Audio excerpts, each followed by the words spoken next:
ఆ రాజ్యాన్ని పరిపాలించే రాజుగారు వచ్చి, నాయన నువ్వు గొప్ప భక్తుడివని సిద్ధుడివని విన్నాను. నువ్వు నిజంగా గనక ఒక అలాంటి గొప్ప సిద్ధుడివే అయ్యుంటే నువ్వు వెళ్ళి నాకు స్వర్గలోకంలో దేవదారు పుష్పాలను తీసుకొచ్చి ఇవ్వు. అలా ఇవ్వగలిగితే నేను నిన్ను ఇక్కడ ఉండడానికి అనుమతిస్తానన్నాడు అనమాట. దానికోసం అని చెప్పి ఆయన పరకాయ ప్రవేశం చేసి ఆయన రూపాన్ని ఒక చిలకలో పెట్టి ఆ చిలకతో సహా ఆయన వెళ్ళి స్వర్గానికి వెళ్ళొచ్చారు. వెళ్ళొచ్చే లోపల ఆయన దేహాన్ని ఇక్కడ ఆయన అంటే గిట్టని వాళ్ళు కొంతమంది దహనం చేస్తారనమాట.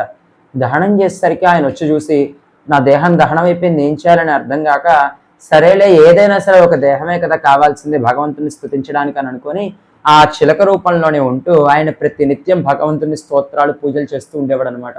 ఆ తర్వాత అక్కడ ఉన్నటువంటి ఆయన తన తప్పు తెలుసుకుని మహారాజు గారు అదే క్షేత్రంలో ఆయన ఎక్కడైతే దహనం చేశారో ఆ ప్రదేశంలోనే ఆయన ఒక సమాధి నిర్మించి పైనే ఆ అరుణగిరినాథుల యొక్క చిన్న రూపాన్ని చెక్కించారనమాట.